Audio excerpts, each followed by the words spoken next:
Viewer discretion is advised. You are listening to Wine and Crime, the podcast where two friends drink wine, chat true crime. Is that how it goes? Chug wine. Chat true crime. Guys, we're struggling. This is episode like 6,000. And unleash our worst Minnesotan accents. Yeah, that's what we do, okay? I'm Lucy. I'm fine. I'm Amanda. I am fine. I'm really glad for you. For fucking once. I am on the bus today. Not that I'm getting any satisfaction out of your struggle. Despite my face, I truly am not getting any satisfaction out of your struggle. It's just that I'm usually the one who is barely, like, hanging on by a thread. It's me today. We've swapped. We are pretty good at only one of us, like, spiraling out of control at a time. That's true. So thank Christ. Could you let's imagine? honor that. I'm lighting my candle. I have a chicken bacon wrap right here. Because, yes, I was trying to shove it in my face while I'm furiously typing about the Vermont state flag. On our ad break, I might have to get more blueberries, but I am going to hit this joint quick. Really good idea. I don't have to work till 5, so. It's great. It's fine. I'm going to have a good weekend. I'm going to see my mom and my sister and all my family. You're going to have a wonderful time, but yeah. We've been traveling so much, back to back to back to back. And just, like, getting out the doors. It's hard. And you've got a baby, which, like, talk about impossible to get the fuck out the door. Yeah, last night I was like, Corey, do you want to come with us for the weekend? He was like, no. Like, okay. So it's just you and June going to meet your mom and your sister. Yeah. Mm-hmm. It'll be good. It's a 2-hour drive. Well, once you get there. Oh, I won't see her for Mel and 24 Mal, hours. it'll be, yeah. You'll have the weekend off. Meanwhile, that's what I like to tell myself before it happens, because it never happens that way, and that's okay. That's okay. Can I tell you my weekend? Yeah. We're recording right now. Then I work at Harriet at 5. Tomorrow I work at Harriet from 9 a.m. to probably about 9 p.m. I'm doubling. Oh. Then Sunday morning I have a cat's birthday party. And then Quinceañera. Yeah, and then Sunday night I'm hosting trivia at Arbiter, which will be long in the past by the time anyone hears this, but it's on social media, so oh my please God. come. By Monday, I will be an empty husk, and we will be recording. So get ready for episode 429, because it's going to be my turn to be a fucking empty shell. Just a suggestion of a living adult. Yeah, I'm just a facsimile of a person. I'm a copy of a copy of a copy of a copy. Correct. Pixelated, little fuzzy. Oh. But still thriving, kind of. We're here. We're here. And we're here for our fan picker. Yes, we have a very special fan pick episode today. Deanna has requested Vermont Crimes. My God. Vermont is now officially on my bucket list because she cute. Yeah, Vermont's cool. Have you been? I've only been once as like a kid, because, you know, I lived in Connecticut. So like everything is, you know, right within there. a couple hours. It's not like Minnesota, or if you want to go to the up north, it's like a 6-hour fucking drive. Yeah. Minnesota as a state is like the size of New England. And Yeah. people, I feel like She's out tall. east forget that. Mm-hmm. It's like, Yeah. we can't just take a train like you lucky ducks can and just go to another city or state. But it's funny how, like, that relativity is everywhere. Because then, like, you talk to someone who lives in New York, they're like, Brooklyn? Yeah, I know. That'll take hours. It's like, you could put your shoes on. You can walk. Mm-hmm. Yep. You could. You could. God bless. Anyway. I was just in Brooklyn. It was lovely. Jealous. Did you go to that candy store? The 24-hour candy store? We really were only there for like 30 hours for Pat's wedding. And then we went to West Hartford, where I'm from. And I got to see my old house, and it was really cute. And you cried. I did tear up a little bit. I didn't get to go inside because they had a Roto-Rooter van in the front driveway, and I was like, I'm not knocking when they have Roto-Rooter over. Like, I'm a person. I'm a nice person. They're not having a good day. There's no way they were having a good day if Roto-Rooters. It's basically a house ambulance. Yeah, and the Roto-Rooter guy, when we like parked, was like, it's backing up into the street. Check your basement. So we went inside with our neighbors, and I was like, do you want me to go down and check the basement? And Rick Voigt, shout out, was like, I can do it. But they're up on a hill, so they were fine. It's like, yeah, I'm really not going over there. No. It's not happening. No. But Vermont is great. I had the intention of like doing a case, little bit of background. Not all states are really that interesting. Vermont has quite a lot going on. Yeah, and you don't always have to do a case. I have a doozy, so okay, good. Don't worry about, we're covered. I don't have a case. I just have a lot of history. Great. I can't wait. Well, let's get started. But first, Amanda, what is our wine crime pairing for Vermont Crimes? Yeah, Deanna wanted us to talk about Vermont ice wine. And we have talked wine. Yeah, we have talked about ice wine before for Canadian crimes. No, it was way more recent than that. I don't think so. Canadian crimes? Yeah, we did some that was sort of years ago. I know. I don't think I've discussed ice wine much since then. But just as a little refresher, and this is from a Vermont winery / distillery called Snow Farm. Cute. So please check them out, snowfarm.com. And they have a great blog, and they do specialize in ice wine, although they offer a lot of different things. And ice wine is particularly sweet. So if it's not, up your alley, that's totally fair. And they do ship to many states, and they're awesome. Under their like Our Wines tab, they just list, here are the states we ship to, so that there's no confusion. You don't have to try and figure it out. Like if your state's there, you're covered. So from the Snow Farm website's blog, they talk about what ice wine is. And they say ice wine is a dessert wine. It's a very sweet wine. We call it ice wine like the name implies because you let the grapes hang out in the field until they freeze. So it was kind of like created out of necessity because the crop was growing in conditions that it was freezing so early that the grapes couldn't like completely finish their ripening. Mm-hmm. And so they would freeze, and then they would just be like, okay, well, I guess we have to harvest them. And then they tried making wine from it, and it was like, holy shit, this is kind of a banger. A sweet banger, but a banger. So because you leave the grapes until they freeze, that means there's less juice because the sugars are all concentrated inside of the grape. You need to have the right temperature when you harvest, and that temperature is about 20 degrees Fahrenheit, so pretty significantly below freezing. If you harvest when it's too cold, then it's too concentrated. And if you harvest too early, then it's not concentrated enough. So the window is very finicky and very small. The grapes need to have a specific level of sugar to be called ice wine.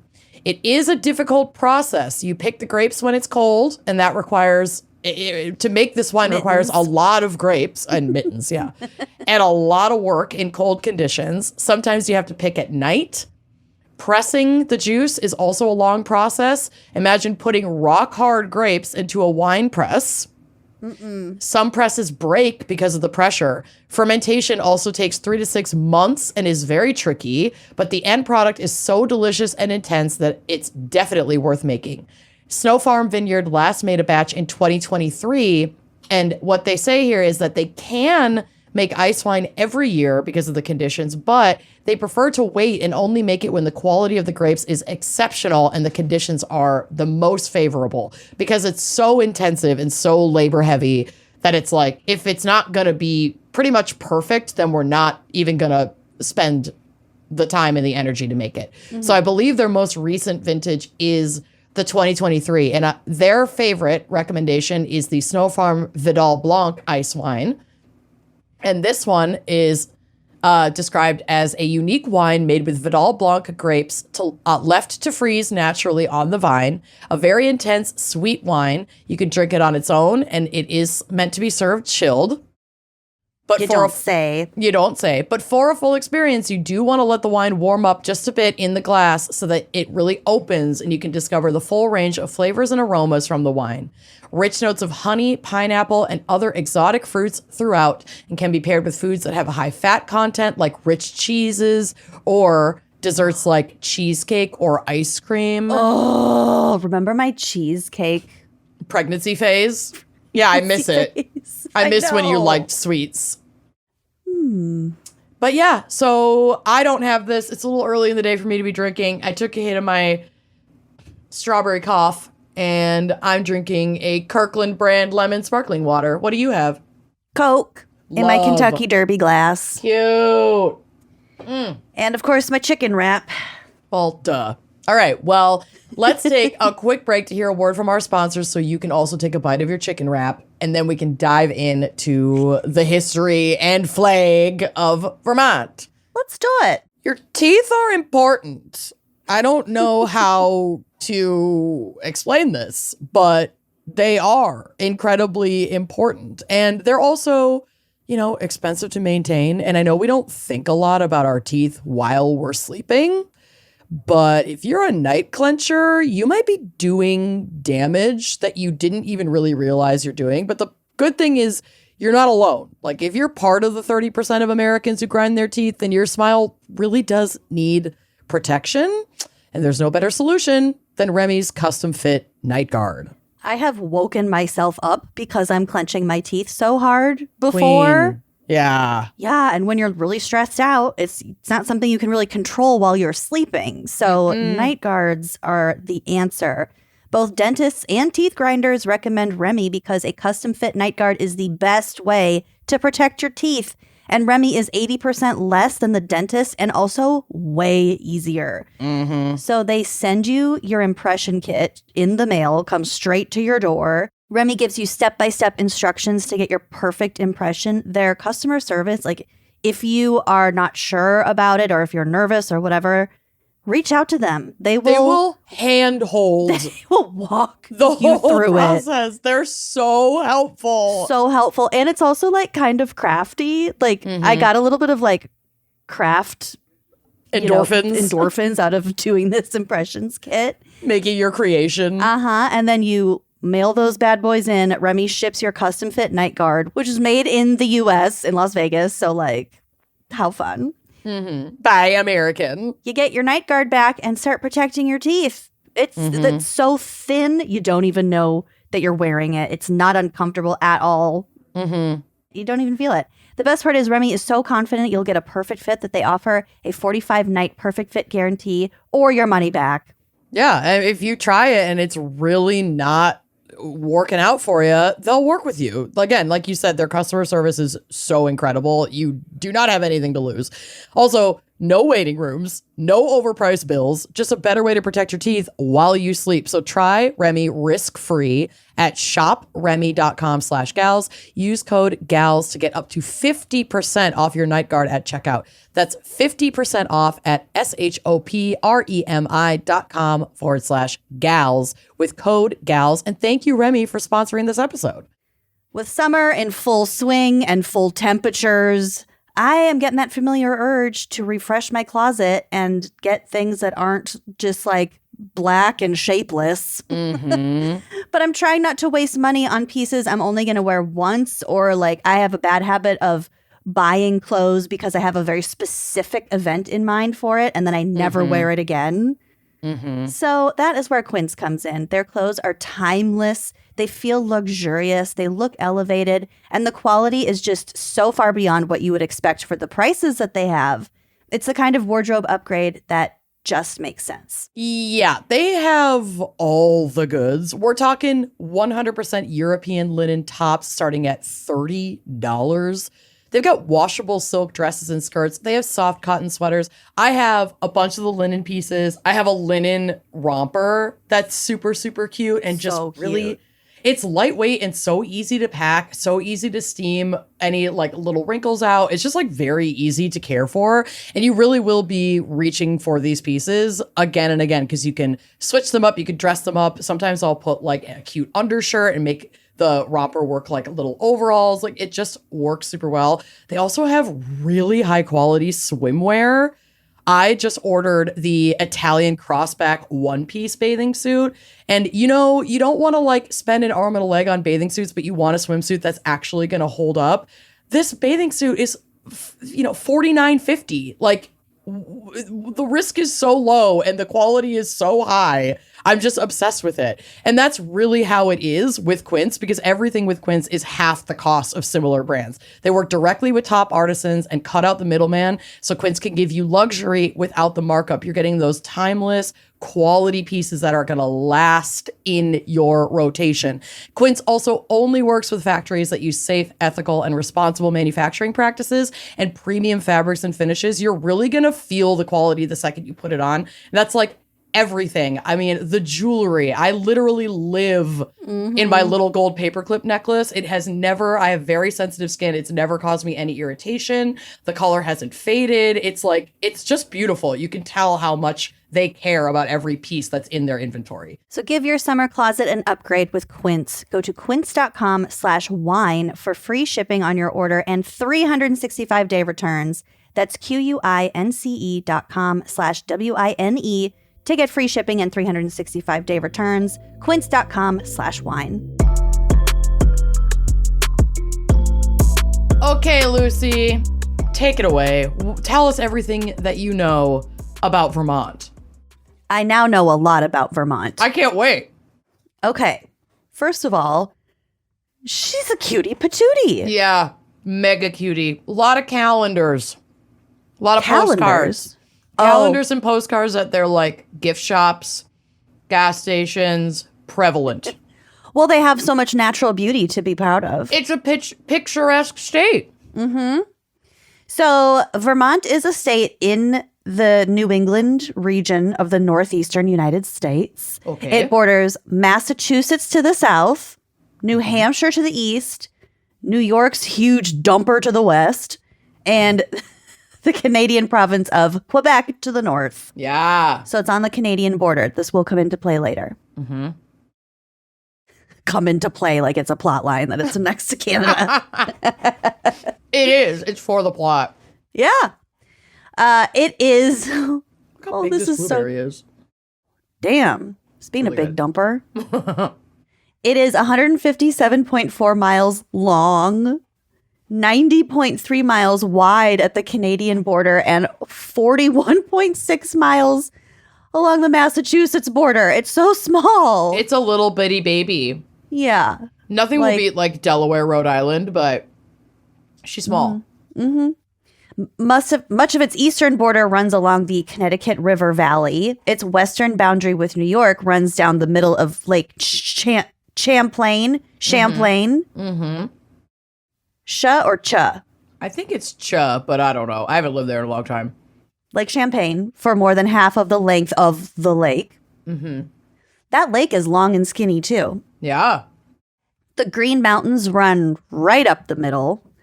And with a population of about 648,000 for the whole state, it's the second least populous state in the country. Yeah. Just after Wyoming. Yeah. That's so funny. I know. Area-wise, it's the sixth smallest state in the U.S. Just a little buddy. Just a buddy. It's got a ton of forests, mostly hardwoods and conifers. In fact, the state is 70% carpeted in trees. Hell yeah. Vermont is home to the highest concentration of sugar maple trees in the U.S., which are responsible for creating the deep fiery reds and oranges of fall foliage. It is the state for leaf peeping. Damn.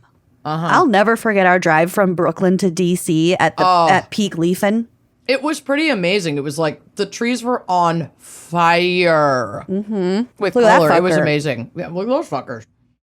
Okay, so before we get much farther, we have to talk about the flag. Yes. Should I go to the drive so I can look at the picture?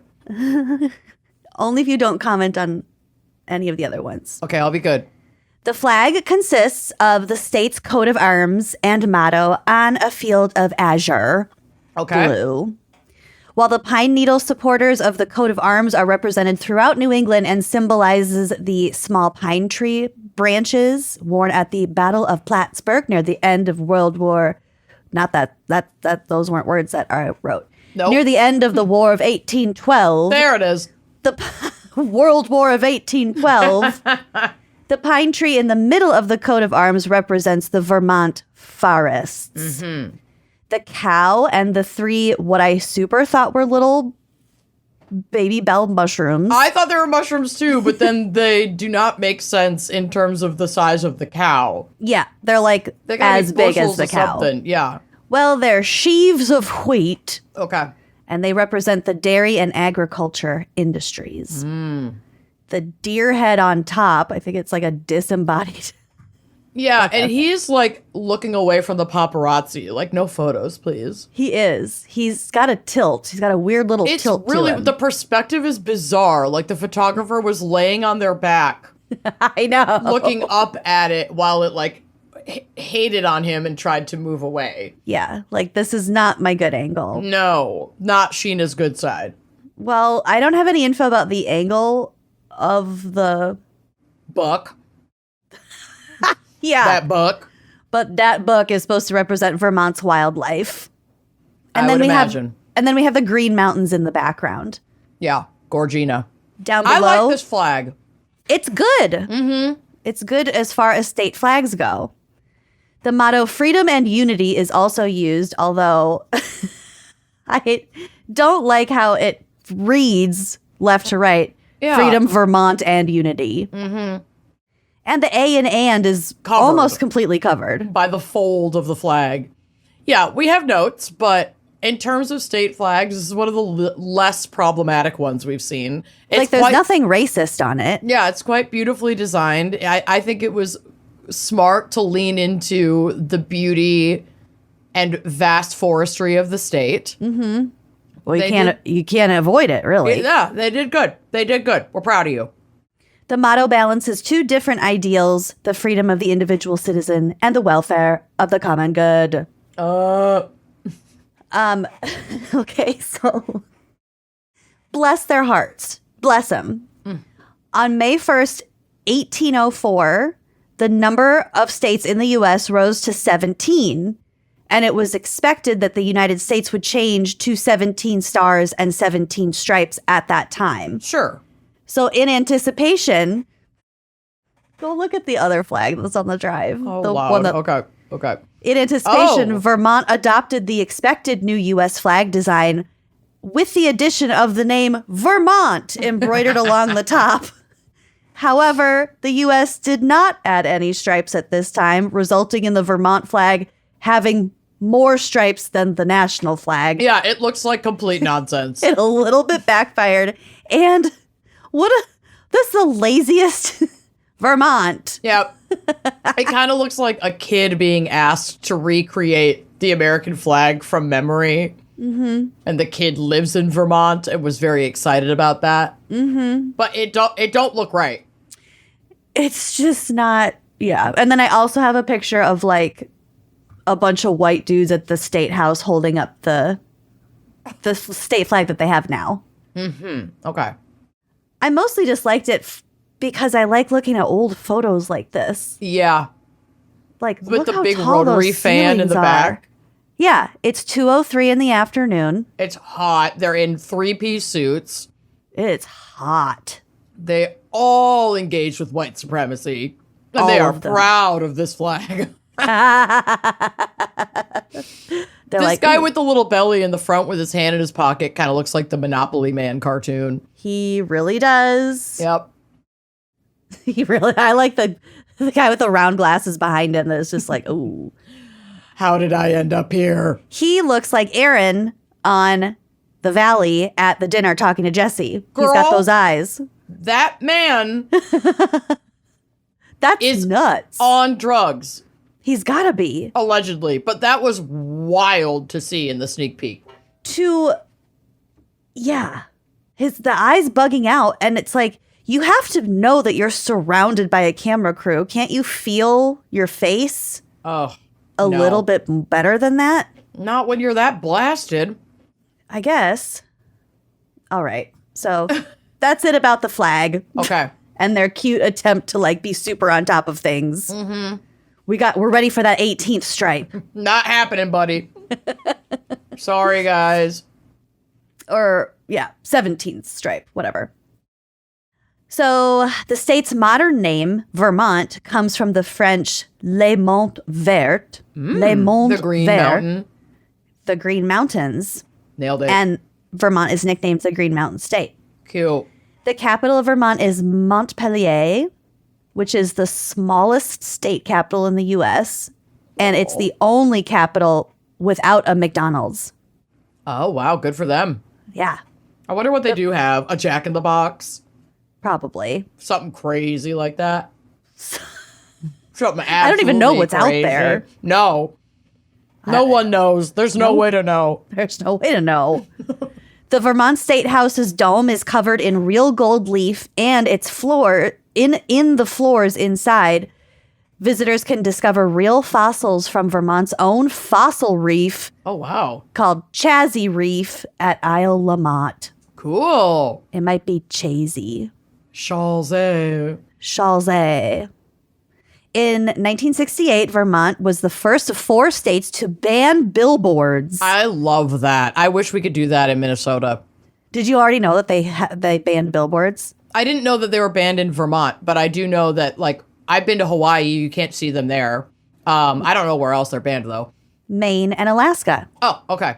I knew, like, a handful of states did it, but, you know, bans or at least, like, and as coming from someone who we've bought billboards for Yeah. our business, I still would vote to ban billboards. Yeah. Mostly because I don't want to fucking see I had fingernails at 8 seconds old. Fucking anti-abortion, those creepy ass AI I hate babies. them.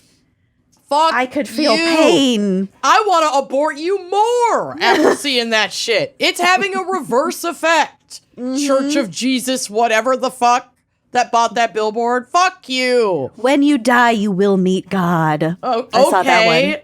You know, I think the worst ones are the guy with the arms, not Jesus, Chris Lindahl. Yeah, Chris Lindahl. No, that shit. I know.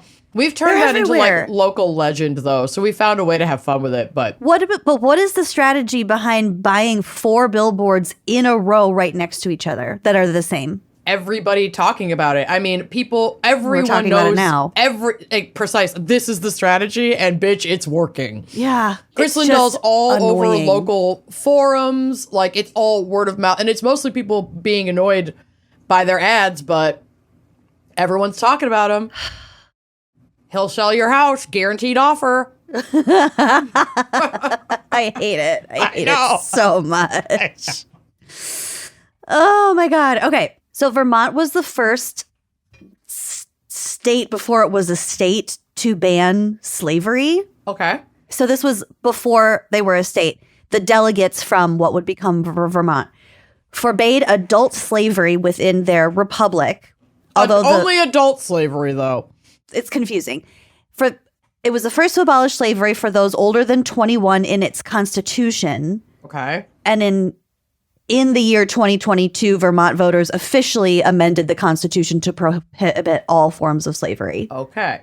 But like going a little bit deeper, they forbade adult slavery within their republic, although the Vermont Constitution continued to make allowances for the enslavement of men under the age of 21 and women under the age of 18.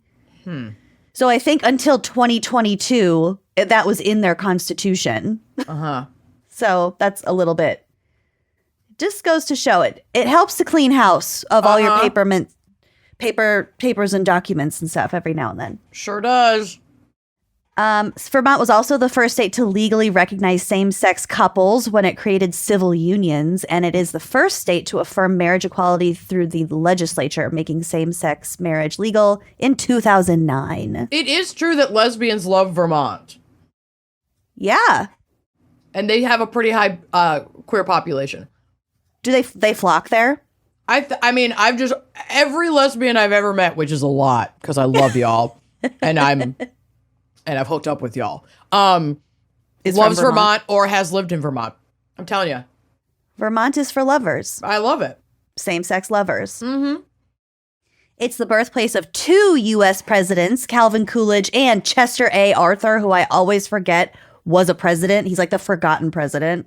Gun to my head, couldn't tell you what president or who that guy is or what he looks like. Chester A. Arthur. Jennifer Coolidge is super cool, though. Yeah. Love that president. They're also churning out Olympians over there. Hell yeah. Vermont produces And the maple highest. syrup.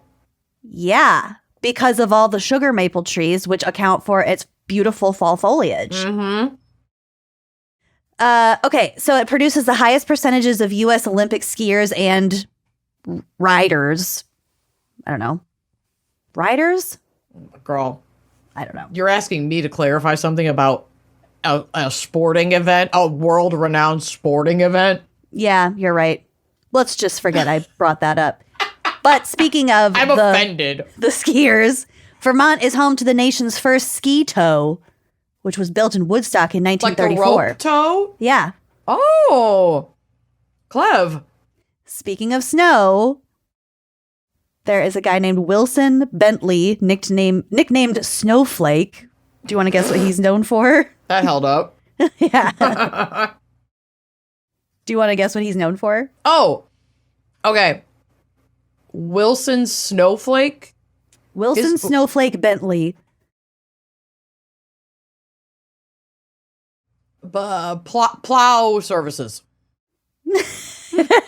He took the nation's first successful detailed photographs of snowflakes in 1895. Ooh. Yeah, that would have been what a neat project. Mind-blowing. Mind-blowing. Yeah. Like the guy who took the first x-ray of like his wife's hand. Yeah. It's like, ooh. Didn't she get like super freaked out about it? She had like an existential crisis about it. I don't know, but how could you not? Someone did. That's a big first. Yeah. Seeing Looking your at bones. the inside, to be the first one to experience that would be altering. Uh-huh. It's like a bad trip. Uh-huh.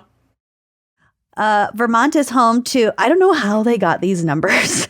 Well, maybe. It's home to 2,100 moose, Okay. between 4,500 and 6,000 black bears, and between 45,000 and 50,000 turkeys. Good for them. And more than 20 popular species of fish, whatever the fuck that means. Wow. Okay, here are their state things. Okay. The bird is the hermit thrush. I don't even know what that is. The state cold water fish is the brook trout, and the Okay. state warm water fish is the walleye pike. Hell yeah. We're aligned there. Hell yeah. Their state insect is the honeybee. Yay. The state rocks, plural, are marble, granite, and slate. Okay. A little wah-wah. Speaking of rocks, there's like one of the world's biggest or first quote unquote deep hole quarry. In Vermont? It's like 1,200 feet deep. Oh, no. That's too scary. And Bye. half of it's covered in water. But you can sit, there's still like a huge cliff. But if you think that there's that much under you too, ugh. Oh, Jesus. Mm-mm. Yeah. The state gem is the grossular garnet. Garnet. Okay. I cannot talk today. You're doing great. The state animal is the Morgan horse. You don't touch the Morgan letters. I have no idea what that's from. God bless you. Real Housewives of New York. Sonia Morgan's I don't- meltdown. I don't watch New York. Oh. Sorry. You old New York?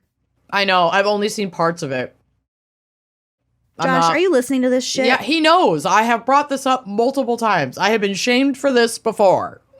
I knew there was a franchise that you didn't watch, but I forgot that it was New York. I haven't watched much New York or New Jersey. I'm getting my way through Atlanta. I have not yet watched Potomac. Okay. I'm sorry. Somebody out there laughed. The state sports are skiing and snowboarding. Mm-hmm. Maybe that's what riding meant. It must Riders. Snowboarding. be. But they call them borders. The state tree is, of course, the sugar maple. And this is my favorite fact. Apple is both the state fruit and the state pie of Vermont, with Vermont law mandating that apple pie be served with cheddar cheese, ice cream, or milk if possible. Do they even grow that many apple trees? I feel like in a cold, snowy state. I mean, not that apple trees can't survive in those areas, but like... We have apple trees here. You have I apple know. trees there. It's like, how about a maple pecan Eh? pie? Something that Maybe you have in everyone's sick of the sugar.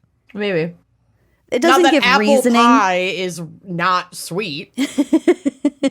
Like, that's like the whole point.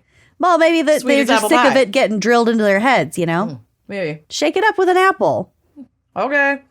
So indigenous people have lived here for about 13,000 years. Damn right. At the time of European contact, the area was inhabited by the Abenaki and the Mohawk peoples.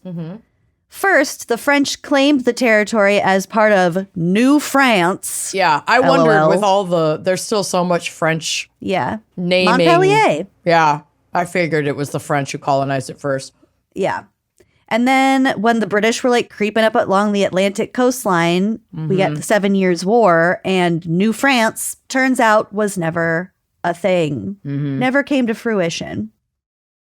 After the war ended in 1763, settlement increased because of easing security concerns. And And I have to imagine that means indigenous populations either being terminated or relocated eased security, quote unquote, concerns for white colonizers. Yeah, absolutely. It was the French and Indian Wars. Yep.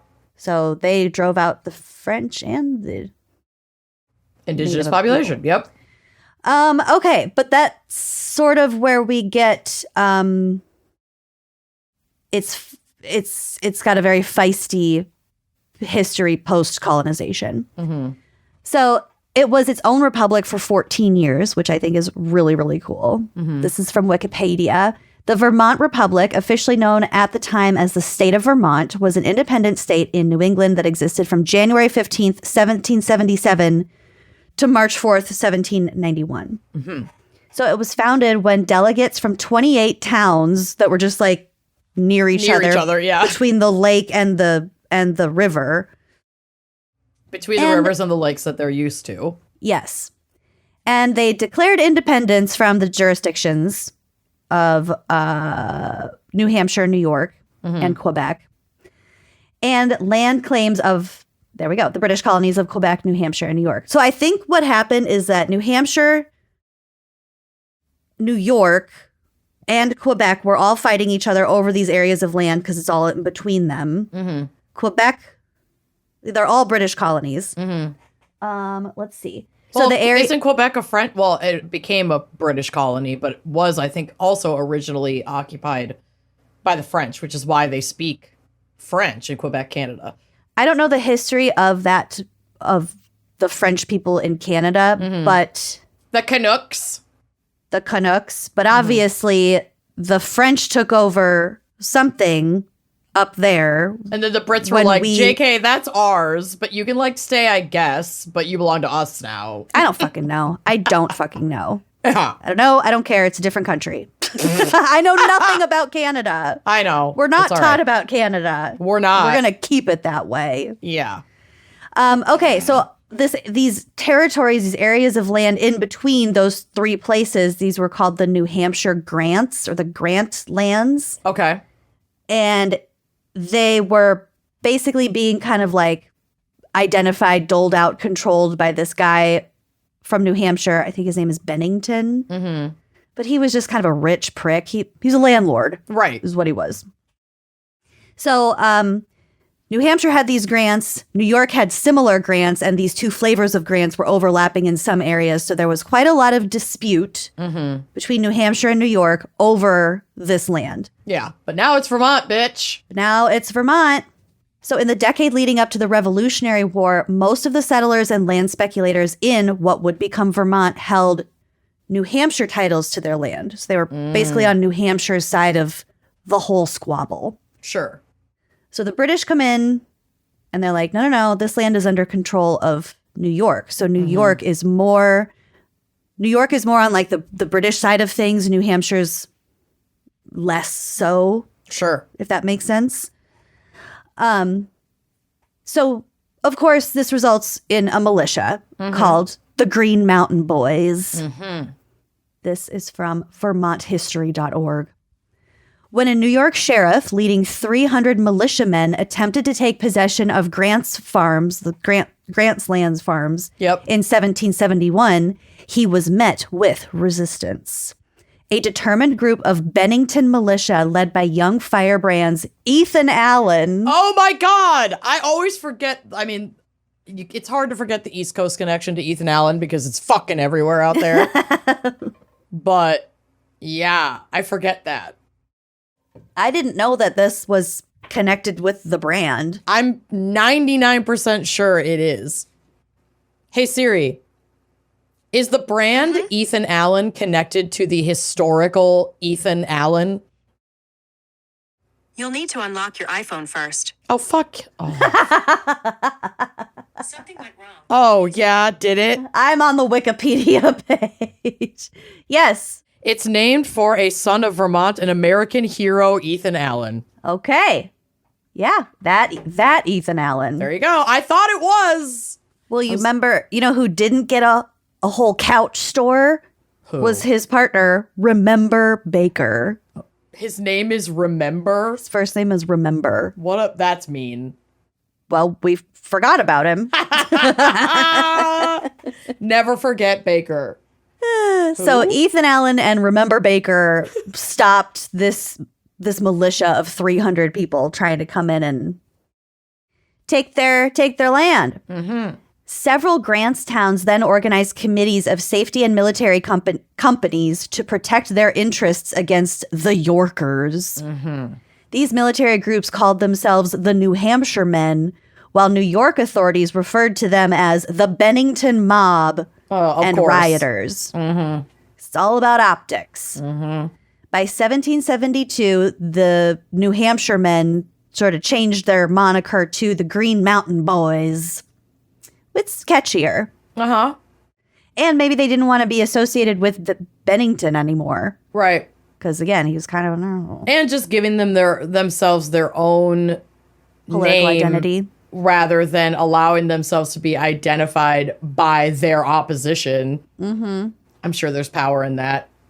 Oh, well, they were called the New Hampshire Men. Sorry, I was thinking of the Bennington Mob. That name was assigned to them. That was meant to politicize. But still, the New Hampshire Men, maybe they were just like, well, fuck New Hampshire. We want to be our own Green Mountain area group of boys anyway.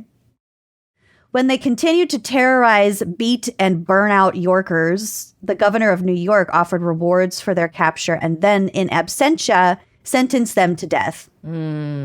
So Chill. no one could capture them. So he was like, okay, well, they're all sentenced to death. In response, Well, you gotta catch them first, bitch. no shit. So that pissed off our guy, Ethan Allen. So he declared that they were fighting for their, quote, liberty, property, and life, thereby linking the Grant's cause to America's fight with Britain. So they were just like, fuck you, quit taking over. We are our own now. And then, aligned with America's fight against Britain. The Green Mountain Boys went on to play pivotal military roles in the independence of Vermont and America's revolutionary cause. A Green Mountain Boys regiment was authorized by the Continental Congress on July 4th, 1775, and they officially became part of the Northern Army. Okay. Colonel Seth Warner and a regiment of 500 men were called the Green Mountain Rangers. So they were like, we're part of the bigger army. We're truly fighting the threat. Before the uniforms that they got, there's a picture of them with their cute little uniforms on the drive. I think they've got like green jackets and white pants. Oh, yeah. Brown Very pants. posh. Yeah. I like that they're painted even like hand on hip, a little bit of hip out. Yeah. They're posed. These are models. Yeah.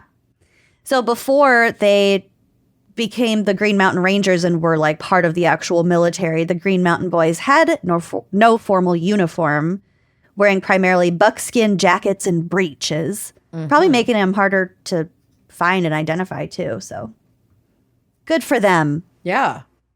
So this alignment with America led to many Vermonters taking part in the American Revolution on the side of the revolution, but the Continental Congress did not recognize the independence of Vermont, which at that point was still known kind of outside of Vermont as the New Hampshire grants, Sure. due to continued objections from New York, which again had conflicting property claims. In response to this, some people from Vermont, like the delegates, went up to Quebec and were like, can we just be part of you guys? Can we just be part of Canada? Yeah. Will you take us in? Because both of these dudes suck. Right. Girl felt. So the British were like, yeah, that's fine. You can ahead. join Quebec because the British controlled all of it anyway. Right. But then when the British surrendered at the siege of Yorktown in 1781, they were confident that America was going to win the war and become independent. So Quebec was like, oh, never mind. We're back on the U.S. now. Uh-huh. Vermont, later bordered on three sides by U.S. territory, ended negotiations with Britain and instead negotiated terms to become part of the United States. The Republic remained in existence for the next 14 years, albeit without diplomatic recognition from any foreign power, which is like sort of part of the deal. Sure. On March 4th, 1791, it was admitted into the U.S. as the state of Vermont with the constitution and laws of the independent state, the little republic, continuing in effect after admission. And that is why they had to later amend their constitution to forbid slavery of women under 18 and men under 21. Yeah, So let's weird just that was not still on do the it at books. all. Yeah. But I do love that they actually have some kind of law that mandates cheddar cheese being served with your apple pie. God bless. So yeah, that's a little bit about the Green Mountain Boys and my new favorite state of Vermont. Hell yeah. Well done. Thanks. Proud of you. Thanks. I went down a little bit of a history rabbit hole. You did, and you love those holes. I do. That is one Explore your hole I holes. love. Yeah. Dig All right. deep. Well, let's take a quick break to hear a word from our sponsors, unless, of course, you are a member of Wine and Crime Uncorked, so that you can be getting this content and bonus content and monthly virtual happy hours and pre-sale for live show tickets and exclusive merch items as part of your Uncorked membership. So what are you waiting for? But maybe during this ad break, you can go sign up for Uncorked. Okay? Okay. We're definitely a coffee household. My husband is a full-blown coffee addict, but I cannot drink his coffee because he makes it like jet fuel. God bless him. I don't know how he drinks it, but it doesn't work for me. It gives me jitters. It's it upsets my stomach. I mean, it's powerful. It's powerful stuff. I want the energy, but I don't want the crash halfway through the day. I don't want the jitters. I don't want, the potential stomach upset. Sometimes really strong coffee can even literally give me a headache. It's just going to be a bit much, but I need something that I can reach for to start my day. I'm not a huge breakfast person, so mud water is genuinely such an awesome solution for me to get my day started. They have a whole bunch of different options that you can get, but their OG blend is a favorite for me. That's a mix of cacao, chai, turmeric, and adaptogenic mushrooms. So it helps you feel focused without that mid-afternoon mega caffeine crash. Here's the best part though. It's hot, right? It's amazing over ice. So I'll mix it with some water and then some almond milk and pour that over ice, and you're done. You have yourself a refreshing feel-good boost that actually helps you stay balanced and tastes like something that you would spend an arm and a leg on at the local coffee shop. I am obsessed. Ready to make the switch to cleaner energy? Head to mudwater.com and grab your starter kit today. Right now, our listeners get an exclusive deal up to 43% off your entire order, plus free shipping and a free rechargeable frother when you use code GALS. That's right, up to 43% off with code GALS at mudwtr.com. After you purchase, they'll ask how you found them. Please show your support and let them know we sent you. Keep the energy natural and refreshing all year long with Mudwater, because life's too short for anything less than clean, delicious energy. I've said it once, I'll say it a million times. I'm a sweaty Betty. And guess what? Perimenopause makes those night sweats Oh, sister. a real time. Oh, no. So when my Miracle Made sheets are in my rotation, I am feeling really good about it because these sheets are inspired by NASA and use silver-infused fabrics that are temperature regulating so that they'll keep you sleeping at the perfect temperature all night long. Even if you're not a sweaty Betty, you know what it's like to have like the converted attic bedroom, and no matter how much you do to mitigate that heat in the summer, it's a challenge. Yep. Let your sheets help you stay cool all night. It's genius. It's genius. It's magic. It's wizardry. It is. So, like Amanda said, these sheets are infused with silver that not only are thermoregulating, but they prevent up to 99.7% of bacterial growth. So they stay cleaner and fresh 3 times longer than other like regular sheets. So your attic bedroom also isn't going to smell like a boy's dorm. Ah, thank God.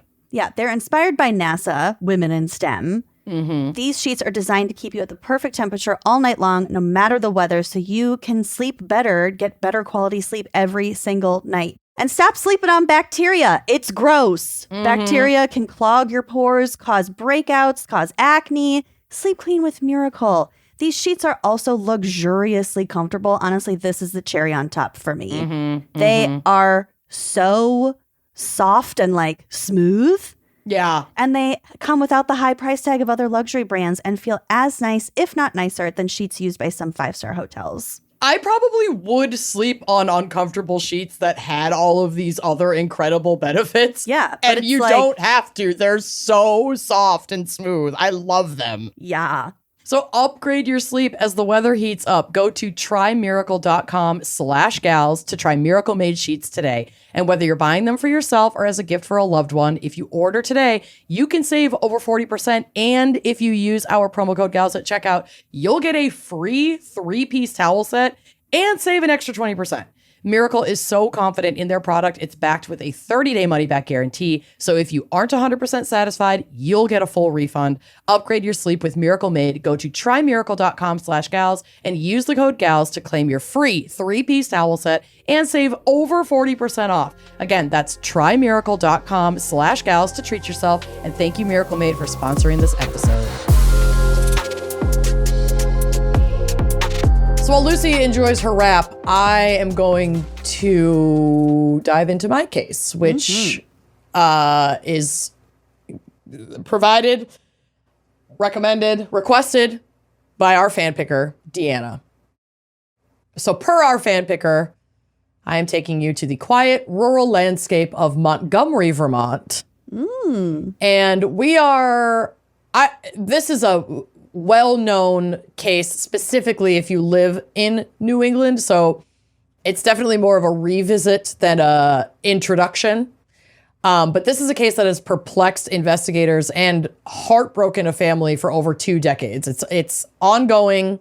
Oh my God. It remains unsolved.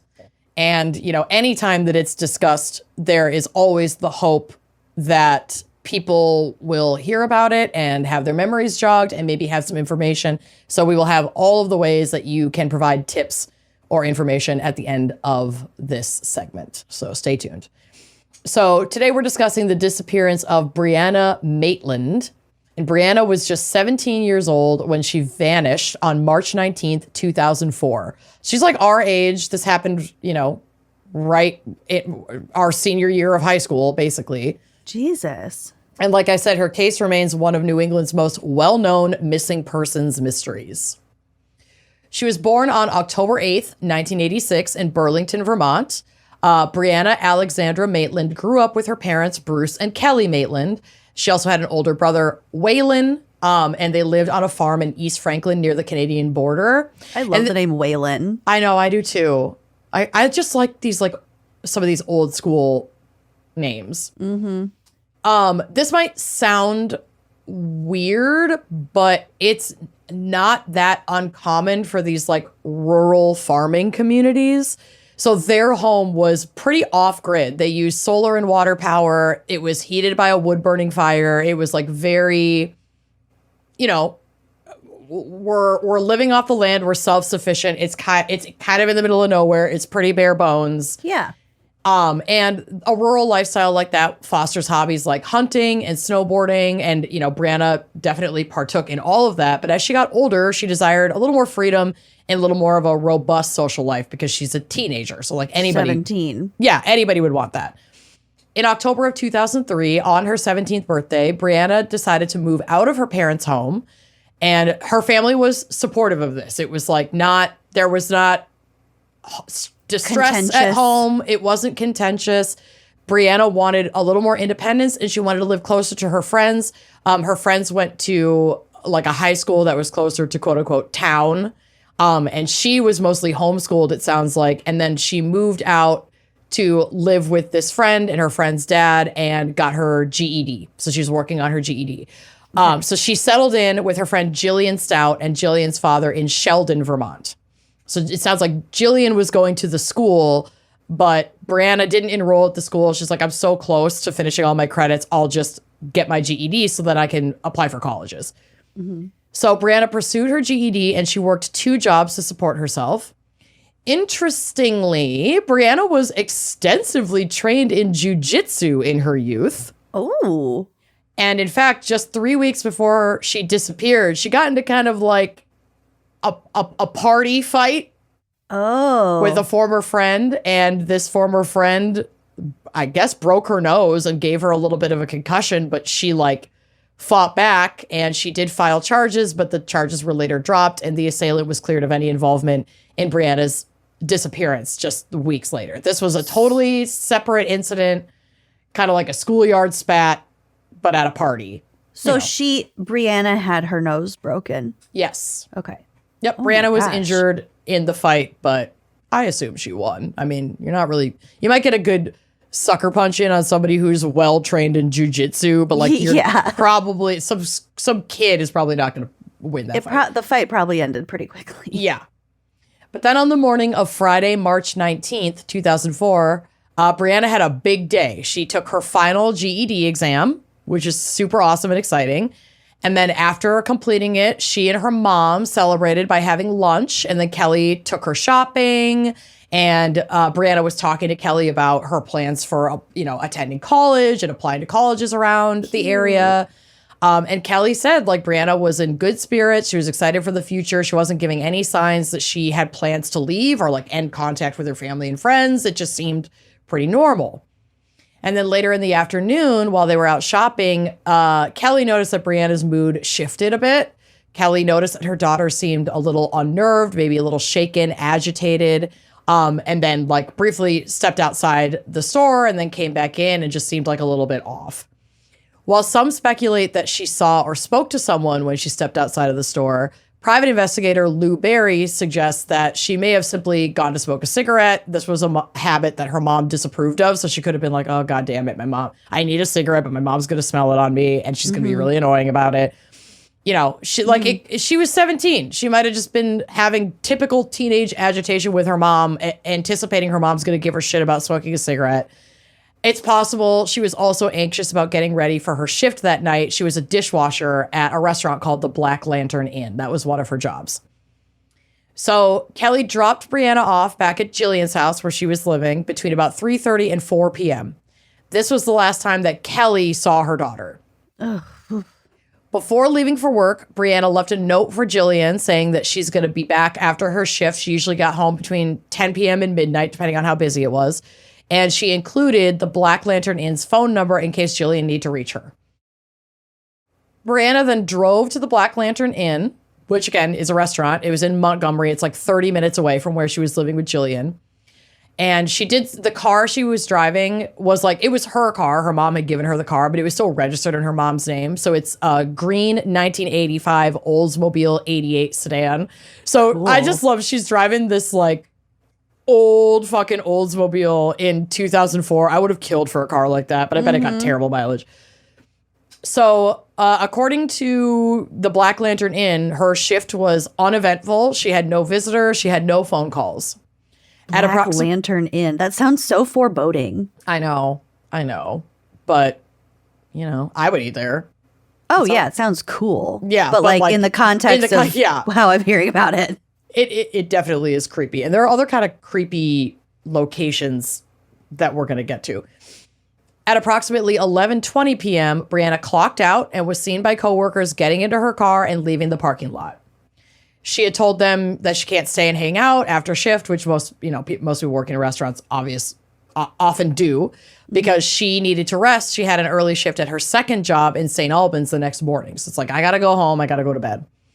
By all accounts, Brianna was alone in her vehicle when she left the Black Lantern Inn. But again, this was the last time that Brianna Maitland was seen alive by anyone.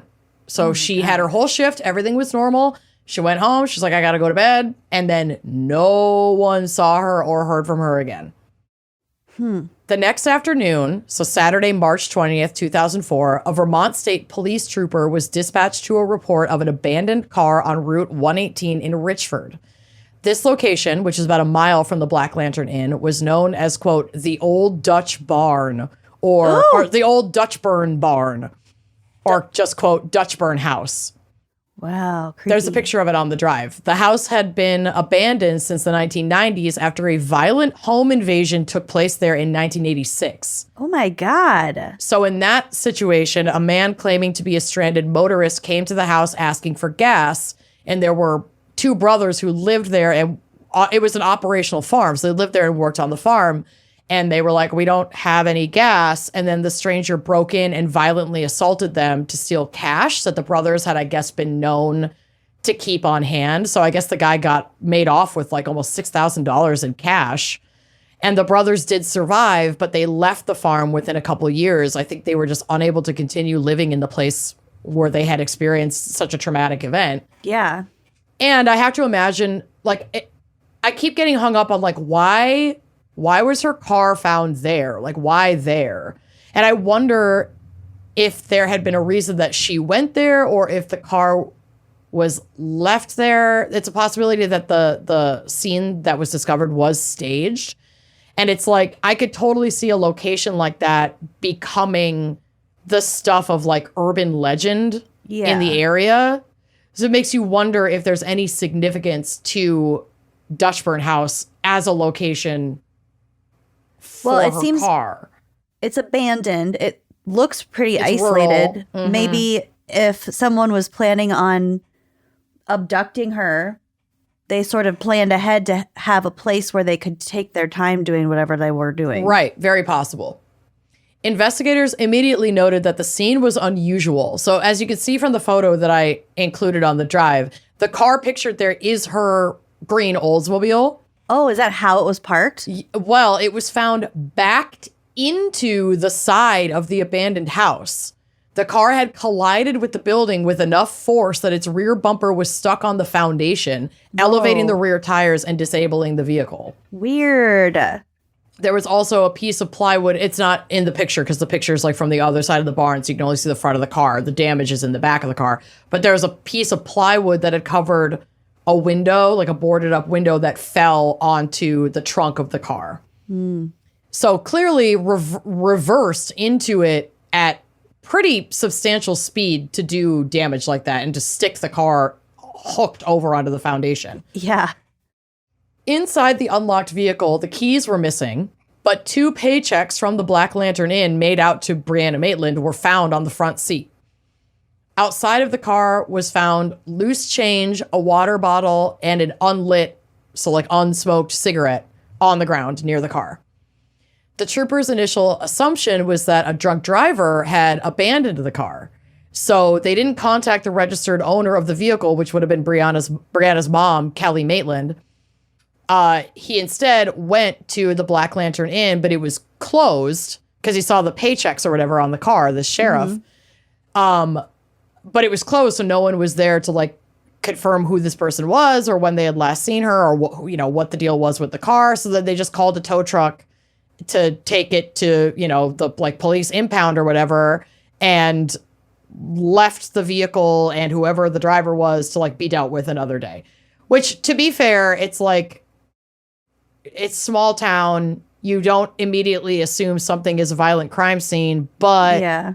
I think given the level of destruction and the car being completely abandoned, maybe prioritize it a little bit. They just kind of were like, we'll deal with this later, which, I don't know. I don't usually try to simp for cops, but like I could see that going in either direction. All kinds of weird shit Yeah. you're investigating at any given moment. And if there wasn't like blood or a weapon, it's like, okay, a drunk driver fucking backed into this bar and was like, oh shit, grabbed their keys and walked home. We'll figure it out later. I could see that being I can see it, and being it's a easy line for of us logic. to make judgments, Right. knowing what we know now. But at the same yeah. time, it's a very odd, the fact that it penetrated the house. Yeah, I think It's even almost if it, like leaving the scene of an accident. well, yeah, and even if it was assumed to be just a drunk driver who crashed, like I feel like the first thing you'd want to do is run the plate and get in contact with the owner of the vehicle. Like that just seems like the immediate Yeah. task. It's 2004. It's not like we don't have the internet, and it's not like they don't have databases, and it's not like we don't have phones and cell phones. Not everyone had cell phones. It doesn't sound like Brianna had one, but I'm just saying, like, yes, Yeah. I get it, and a little urgency can close a window that's really important in cases like this. Yeah. So Brianna was not reported missing for several days after the car was found. Jillian Stout, so Brianna's friend that she lived with, returned home on Monday after a weekend away and found Brianna's note untouched. Like it had been there the last time she saw it, when Brianna didn't come home, or she didn't see Brianna come home from work. It hadn't moved at all. And there was no sign that Brianna had been home since then. So Jillian that whole assumed weekend. that whole weekend, it didn't look like she had come back into the house. So Jillian assumed, she's probably staying with somebody else, like hanging out, with something from work or whatever. So it wasn't until Tuesday, March 23rd, that Kelly Maitland, Brianna's mom, who had been trying to reach Brianna and track down her whereabouts from like friends and employers and was coming up empty, she filed a missing persons report. On Thursday, March 25th, when Brianna's parents provided photos to the Vermont State Police, a trooper showed them a picture of the Oldsmobile found at the Dutchburn house. They immediately identified it as their daughter's car. Kelly stated that she was, quote, instinctively revulsed by the photo, believing someone else, not Brianna, had left the car in such a way. Like a mother's instinct pinging. Well, yeah, it had crashed. Something had happened. Yeah, something weird. Crashing backwards in the middle of nowhere with no other damage on the vehicle is very fucking strange. Yeah. By this point, investigators started treating the investigation as an act of foul play and believed Brianna did not leave her vehicle or the area where it was found willingly. They also believed that the scene at the Dutchburn house could have been staged to appear as an accident.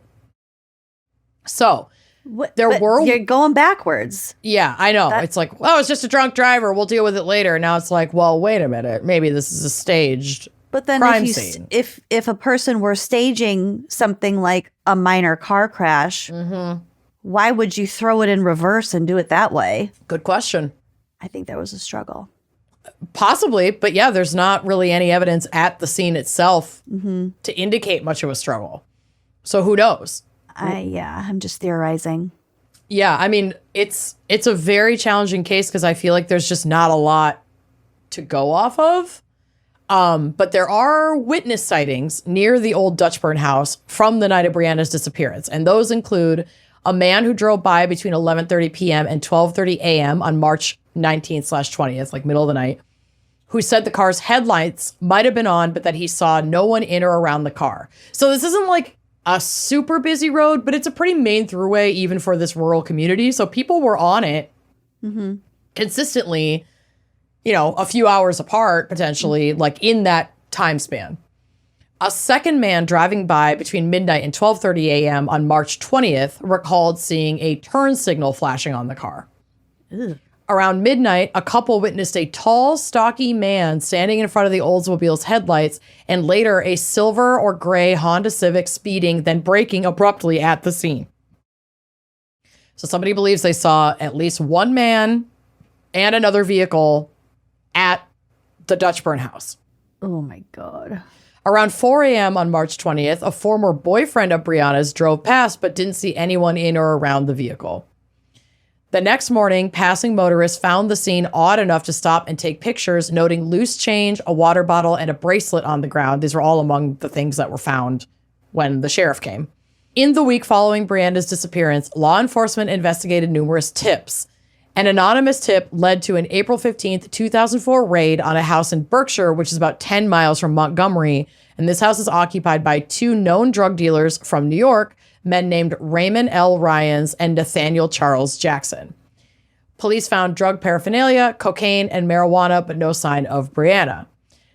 They raided this house because friends had informed law enforcement that Brianna had allegedly experimented with drugs and was acquainted with Ryans and Jacksons. They were like, okay, we're going to go see what's up with these dudes. And if they've seen her, maybe she's just like on kind of a bender for the weekend. Like you're looking at every possible connection and thread. It makes sense. Mm-hmm. In late 2004, an anonymous, quote, older female provided a signed affidavit detailing in graphic terms that Brianna had allegedly been murdered about a week after her disappearance. And the woman claimed that Ryans, one of these drug dealers, murdered Brianna during an argument over money for drugs, and her body was temporarily stored and then allegedly dismembered with a table saw and disposed of on a pig farm. Jesus Christ. Law enforcement was unable to corroborate these gruesome claims. I don't necessarily believe this to be true. And there's something very strange that we'll kind of get to later, but this almost feels like a pattern of people who are giving quote unquote information or maybe think they're helping, but it's like pretty harmful to the family specifically and really kind of fucked up.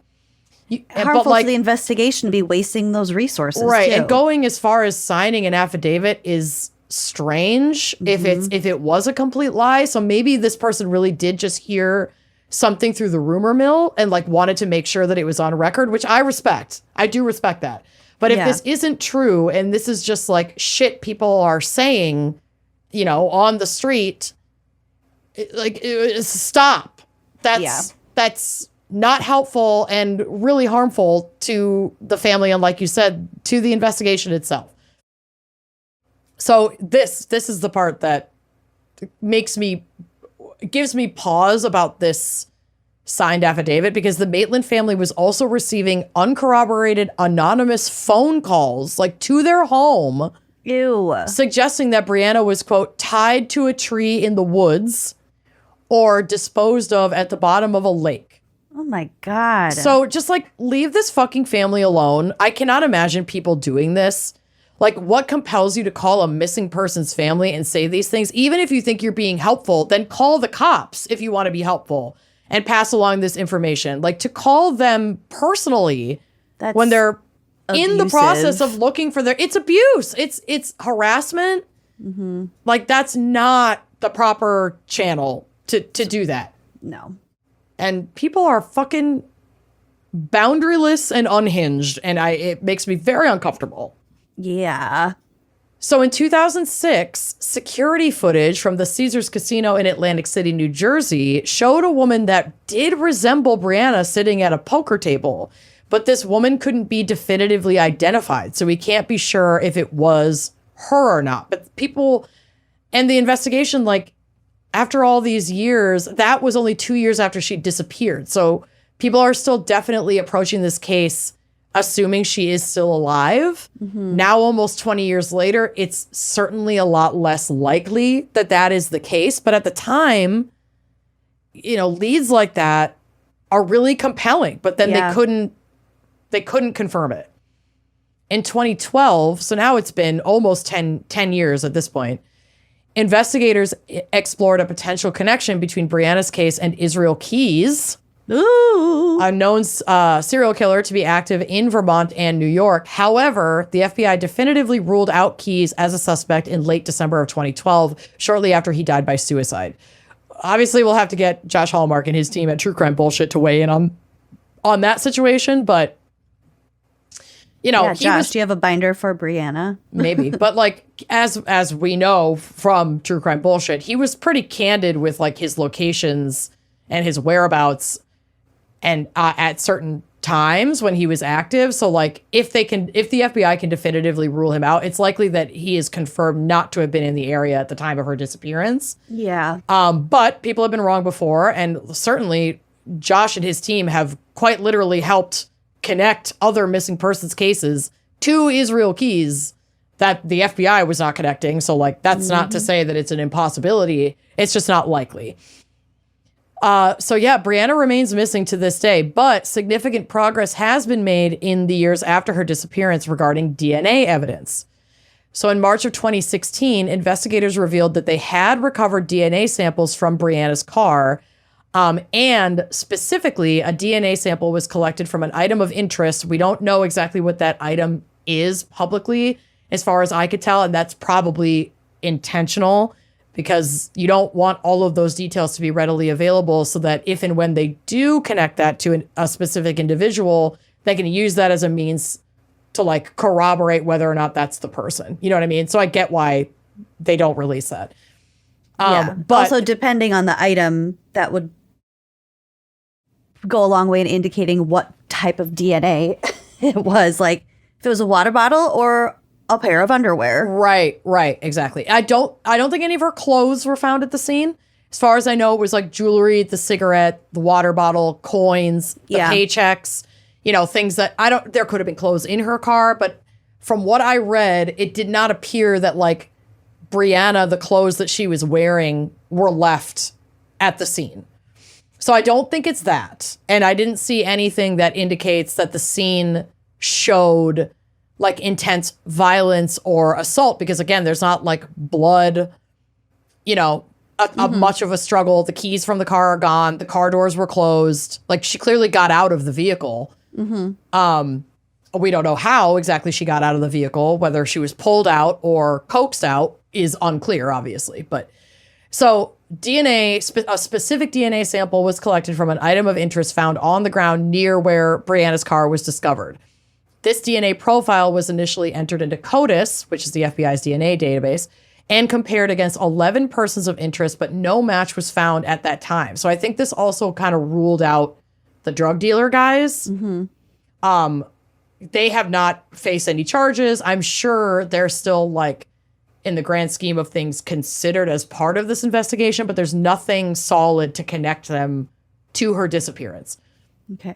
In fall of 2020, the Vermont State Police partnered with Othram, a Texas-based forensic sequencing laboratory, like a private lab, known for its advanced DNA testing methods.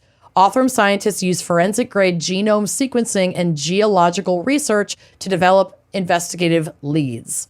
The cost of this lab testing, interestingly enough, and the genealogical research were fully funded by Paul Holes and the now defunct and deleted Murder Squad podcast, and we're not going to give you the tea on that whole ordeal, but I'm sure Reddit has it available for you. Oh, no. I know. I was like, oh, God, when I saw that detail. Well, good. The testing and research was paid for. Listen, Paul Holes, good work. Like, funding that kind of shit is important. So, props for props are due. After months of follow-up investigation, police were able to, quote, locate, interview, and obtain DNA samples from possible donors connected to the DNA sequence that was pulled from that item. In March of 2022, the Vermont State Police announced that DNA from one of these individuals matched the DNA found on the item near Brianna's vehicle. However, Detective Sergeant Angela Baker, the lead investigator on this case, made very clear that this, quote, doesn't mean we have identified a suspect, emphasizing that the individual has been cooperative and that while this means that, like, a source for the DNA has been identified, they are not necessarily considered a suspect in Brianna's disappearance. Again, this is an area that is abandoned, but not, like, never touched. We don't know if the item that they're discussing belonged to Brianna, belonged to their kidnapper. We don't know if this DNA match could indicate that this is the individual or a relative potentially of the individual. Like, there's a lot we don't know. Everyone leaves DNA everywhere you go. So correct. And we have discussed many times that DNA evidence, while very compelling, is not a smoking gun and has to be like very meticulously handled and studied to draw solid conclusions from DNA alone. So I do appreciate that they're like, yes, we have someone, but they're not like in custody or a suspect. At this point, at most, it's like a person of interest because they match something from the area of the scene. Mm-hmm. So now, as we stand in 2025, Brianna Maitland would be 37 years old, literally our age. Her case, well, I guess now 38, almost 38. Her case, while unsolved, is not considered a cold case by the Vermont State Police. They remain, quote, as dedicated to this case now as they were when Brianna disappeared. In March of 2024, the FBI announced a reward of $40,000 for information that helps solve the mystery surrounding Brianna's disappearance. This is a significant increase from previous rewards, which were around $20,000. So they've increased that reward double. Special Agent Craig Tremoroli of the FBI's Albany field office stated, quote, someone out there may have information that can help solve this case. It's been too long and it's time to come forward. No tip is too small. So if you do have a tip or, you know, someone knows something, right? Mm-hmm. Like, for the love of God, please fucking come forward. But no more of these pig farm. No. And call the proper channels, which I am about to provide you. Tips can be submitted via the FBI's toll-free tip line, which is at 1-800-CALL-FBI. The Vermont State Police tip line at 1-844-84-VTIPS. Emailing Detective Angela Baker at angela.baker@vermont.gov. There's also a private investigation team that's working on this, so you can contact them, private investigations for the missing tip line at 1-866-331-6660 or piftmtips@gmail.com.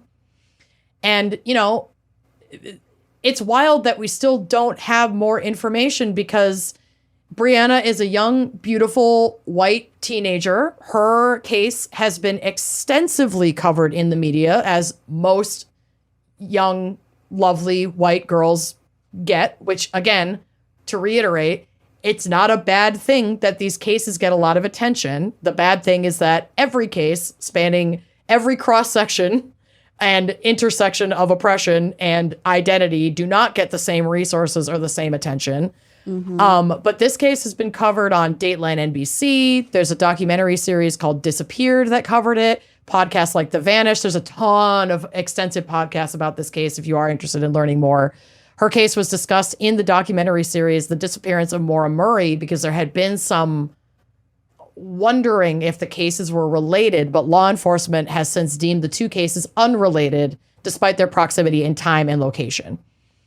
In 2023, a private investigator working for the Maitland family even published a book about her disappearance. So there's a ton of information out there about this case. And that's the shit that always blows my mind is it's like, how has no one given any information that's like actually helpful in getting answers for this family? It's very frustrating. It's very scary to think, which I often do, about how many murderers and serial killers there are out there that we don't know about. And will never be caught. Yeah. Like there are some things that we just will never get an answer to. No. And that is very unsettling. I told you, I'm having a rough day. I know. I'm sorry. It's not my fault. It's Deanna or Dina's fault. Deanna. It's not my fault. It's okay. I still want to visit Vermont, even though people vanish out of fucking thin air up there. They vanish out of thin air everywhere. I know. No one is safe. But the hope remains that the substantial reward and continued public attention will generate the crucial leads needed to finally bring Brianna home and provide answers to her family. It is hard to believe that she is still alive, 21 years later. We don't have any real reason to believe she's not, though. Correct. Other than we don't know where she is. Yeah. I mean, I don't know. It's that whole vanished without much of a trace very the biggest loose end in the whole world. Yeah, very unsettling, very frustrating circumstances. And my heart goes out to her family and friends who continue to look for her to this day. So yeah, if you fucking know something, it's time to come forward. Yeah, it's been long enough. It's beyond time. But that's Wow. my case. Great, fun. Thanks for the cheer up. Can you believe? Sorry. That's okay. I blame I'm so Deanna. sorry. Might need a nap after that. Don't email us. Email Deanna. Why do I keep saying her name wrong? I'm such a bad person. Deanna. Yes, thank you, Deanna, for the fan pick. Thank you, Ethan Allen, Oh, American hero. that remember guy. Remember? Forgot his last name. Was it Davis? I don't know. I forgot. We'll never know. We all forgot.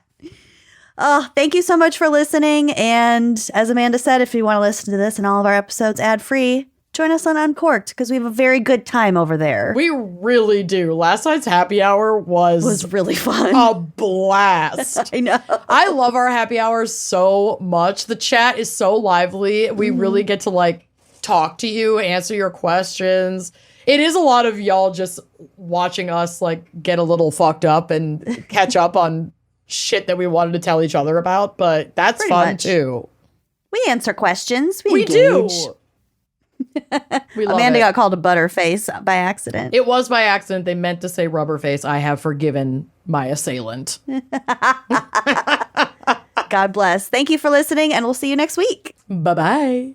Like what you see? Check out more episodes and become a member to unlock exclusive content. Don't forget to like, comment, and subscribe. Mm.